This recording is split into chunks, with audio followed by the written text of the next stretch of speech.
അസ്സലാമു അലൈക്കും വറഹ്മത്തുള്ളാഹി. ബിസ്മില്ലാ അൽഹംദുലില്ലാ. സഹോദരന്മാരെ, നമ്മുടെ നാട്ടിൽ ഒരു മലയാള പത്രം എഴുതിവിട്ട ചില വരികളാണ് വലിയ ചർച്ചാ വിഷയം. ആ വരികൾ കൊണ്ട് എന്താണോ അവർ ഉദ്ദേശിച്ചത്, അല്ലെങ്കിൽ അതിന്റെ പിന്നിൽ പ്രവർത്തിച്ചവർ ഉദ്ദേശിച്ചത്, സത്യത്തിൽ അത് നടപ്പിലായിട്ടില്ല. അവർ കരുതിയത് ഇങ്ങനെ ഒരു ശുദ്രകൃതി പുറത്തുവിടുമ്പോൾ സ്വാഭാവികമായും അതിന്റെ ആളുകൾ പ്രതികരിക്കുക കുറച്ച് വൈകാരികമാവും. അപ്പോൾ സമൂഹത്തിൽ ഛിദ്രതയും അനൈക്യവും സ്പർദ്ധയും ഉണ്ടാകും. അപ്പോൾ നിയമസഭാ ഇലക്ഷനൊക്കെ അടുത്തിരിക്കുന്ന സമയമല്ലേ, ഒരു കലുഷിതമായ അന്തരീക്ഷത്തിൽ വെള്ളമൊക്കെ ഒന്ന് കലക്കി ഒരു നല്ല മീനിനെ പിടിക്കാം എന്ന് കരുതിയിട്ടുണ്ടാകണം. പക്ഷെ അത് നടന്നിട്ടില്ല എന്നുള്ളതാണ് യാഥാർത്ഥ്യം. എന്തുകൊണ്ടോ നമ്മുടെ സമൂഹത്തിലെ ബൗദ്ധികമായി വിദ്യാഭ്യാസപരമായൊക്കെ ഉന്നതിയിലുള്ള ഒരു വലിയ വിഭാഗത്തിന്റെ സോഷ്യൽ മീഡിയകളിലൂടെ തന്നെയുള്ള ഇടപെടൽ ഒരു പരിധിവരെ നമ്മുടെ സമൂഹത്തെ അത്തരം പ്രശ്നങ്ങളിൽ നിന്ന് സംരക്ഷിക്കുന്നു. പക്ഷെ ഇതൊരു നല്ല അവസരമായി ഞാൻ കാണാം.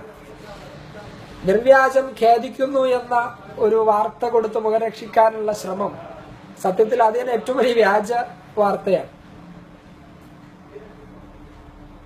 അരിഭക്ഷണം കഴിക്കുന്ന ആർക്കും മനസ്സിലാകും ഇത് അബദ്ധമൊന്നുമല്ല, അറിഞ്ഞുകൊണ്ട് തന്നെ ചെയ്തതാണ്.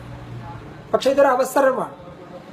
മഹാനായ പ്രവാചകൻ സല്ലല്ലാഹു അലൈഹി വസല്ലമ തങ്ങളുടെ ജീവിതം എന്താണ്, ഈ പറഞ്ഞതിന്റെ യാഥാർത്ഥ്യം എന്താണ് എന്ന് വിമർശന ബുദ്ധിയാ പോലും പഠിക്കുന്ന ആളുകൾക്ക് കാര്യങ്ങൾ മനസ്സിലാക്കാനുള്ള ഒരു അവസരമായിട്ടാണ് ഞാനിതിനെ കാണുന്നത്. അതിൽ പ്രധാനമായും പരാമർശിച്ചത് ശൈശവ വിവാഹങ്ങൾ എന്ന ഒരു ലേബലിൽ മഹാനായ പ്രവാചകൻ സല്ലല്ലാഹു അലൈഹി വസല്ലമ തങ്ങളെ മറ്റൊരു തലത്തിലേക്ക് പരാമർശിക്കുകയാണ് നിങ്ങൾ ചെയ്തത്. ആയിഷ ബീവി റളിയല്ലാഹു തആലയെ പരാമർശിക്കുകയൊക്കെ ചെയ്തു അവിടെ. പക്ഷേ നല്ല ബുദ്ധിയോടെ, വിമർശന ബുദ്ധിയോടെ പഠിക്കുന്ന എന്റെ സഹോദരങ്ങളോട് എനിക്ക് ഒന്ന് രണ്ട് വിഷയങ്ങൾ ആ കാര്യത്തിൽ ഉണർത്താനുള്ളത്. എന്റെ വ്യക്തിപരമായ ഒരു താല്പര്യത്തിലാണ് ഞാൻ ഈ വീഡിയോ പോസ്റ്റ് ചെയ്യുന്നത്. മഹാനായ പ്രവാചകൻ സല്ലല്ലാഹു അലൈഹി വസല്ലമ തങ്ങളുടെ ജീവിതം സുതാര്യമാണ്, ഒരു രഹസ്യങ്ങളുമില്ല, എല്ലാ വിഷയങ്ങളും വളരെ പരസ്യമാണ്.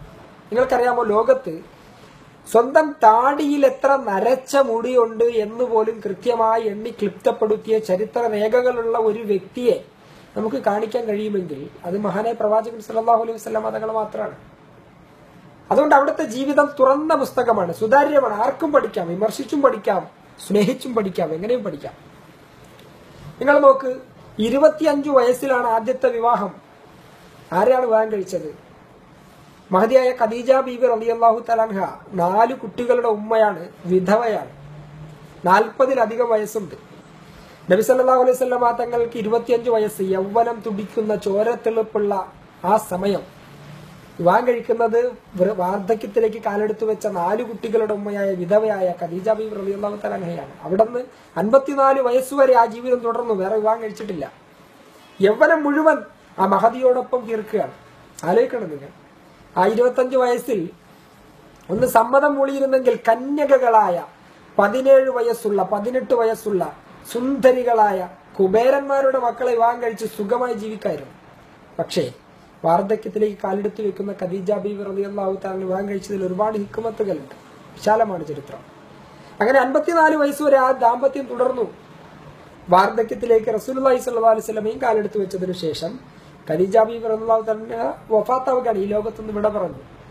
ആ 54 വയസ്സിന് ശേഷമാണ് മറ്റു വിവാഹങ്ങൾ. എന്നിട്ടും അതിനുശേഷം നടക്കുന്ന ആദ്യത്തെ വിവാഹം മഹദിയായ സൗദ ബീവി റളിയല്ലാഹു തആലയാണ്. ആരാണത്? 56 വയസ്സുണ്ടപ്പോ മഹദിക്ക്. അങ്ങനെ എടുത്തു നോക്കിയാൽ വിധവകളുടെ സംരക്ഷകരായിരുന്നു മഹാനായ പ്രവാചകൻ സല്ലല്ലാഹു അലൈഹി വസല്ലം. ആകപ്പാടെ കഴിച്ച വിവാഹങ്ങളിൽ ഒരാൾ മാത്രമാണ് കന്യക. അതാണ് നമ്മുടെ ഈ ലേഖനത്തിൽ പരാമർശിച്ച ആയിഷ ബീവി റളിയല്ലാഹു തആല അൻഹ. മുഅ്മിനീങ്ങളുടെ ഉമ്മയാണ് എന്ന് ഇവരെക്കുറിച്ചൊക്കെ മൊത്തത്തിൽ നമ്മൾ പറയാറുണ്ട്. ആകപ്പാടെ ഒരു കന്യകയാണ്. പിന്നൊരു കാര്യം നമ്മൾ ആലോചിക്കണം, ആ അറേബ്യൻ കാലഘട്ടവും ഇന്നത്തെ 21ാം നൂറ്റാണ്ടും തമ്മിൽ എങ്ങനെയാണ് നിങ്ങൾ താരതമ്യം ചെയ്യുക?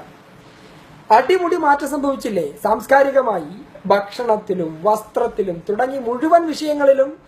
ഇന്ന് ഇത് 21ാം നൂറ്റാണ്ടിലെ സാഹചര്യങ്ങളായിരുന്നു അന്ന്? ഒരിക്കലുമല്ല.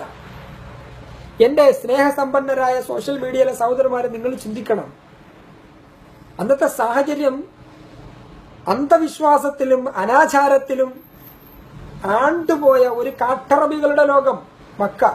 ജനിച്ചു വീഴുന്നത് പെൺകുട്ടിയാണെന്ന് കണ്ടാൽ കൊണ്ടുപോയി കുഴിച്ചുമൂടാണ്. കുഴിച്ചുമൂടുക, കൊല്ലുക. ഇന്നത്തെ ഭ്രൂണഹത്യയേക്കാൾ ഭയാനകരമായത്. പുറത്ത് പ്രസവിക്കാൻ അവസരം കൊടുക്കുന്നില്ല. അന്ന് പ്രസവിച്ചു കഴിഞ്ഞാൽ പൊട്ടിക്കരയുന്ന പെൺകുട്ടിയെ കൊണ്ട് ജീവനോടെ മരുഭൂമി കുഴിച്ചുമൂടുക.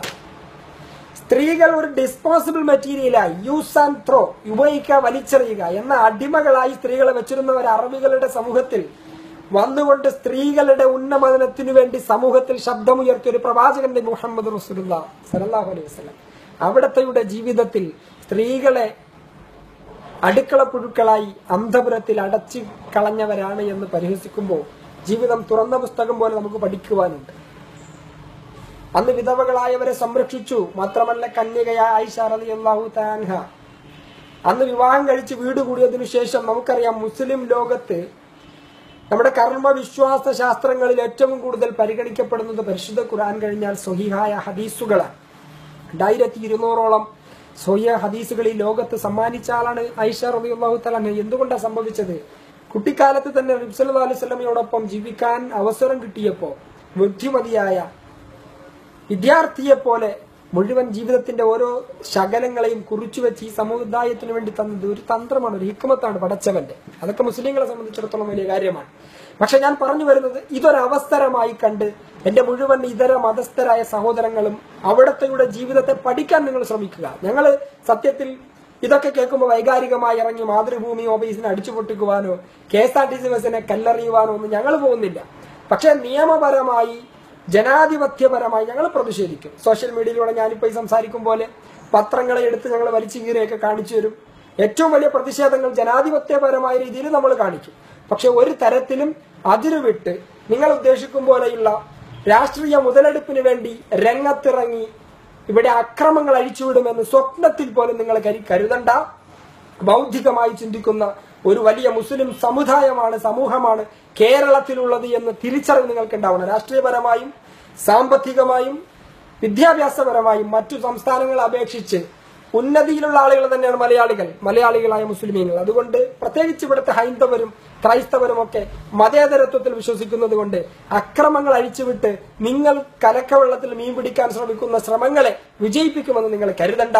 ഈ അവസരങ്ങളെ മഹാനായ പ്രവാചകൻ സല്ലല്ലാഹു അലൈഹി വസല്ലമ തങ്ങളുടെ ജീവിത പാഠങ്ങളെ പഠിക്കുവാൻ പൊതുസമൂഹത്തിനൊരു അവസരം നിങ്ങൾ തുറന്നു കൊടുത്തു എന്നല്ലാതെ ഇതിലൊന്നും സംഭവിക്കാനില്ല എന്ന് മാത്രം വളരെ ചുരുങ്ങിയ വാക്കുകളിൽ സൗഹാർദ്ദപരമായ ജനാധിപത്യപരമായ ഇന്ത്യയിൽ എനിക്ക് അനുവദിച്ച സ്വാതന്ത്ര്യത്തിലൂടെ ഈ സോഷ്യൽ മീഡിയയിലൂടെ 2 വാക്ക് പറഞ്ഞു എന്ന് മാത്രം. അല്ലാഹു തആല എല്ലാവർക്കും എല്ലാവിധ ഖൈറും നൽകട്ടെ. ഇതര മത സഹോദരന്മാർക്ക് പരിശുദ്ധ ഇസ്ലാമിന്റെ 1000 വിപ്ലവ അഭിവാദ്യങ്ങൾ. അസ്സലാമു അലൈക്കും വറഹ്മത്തുള്ളാഹി.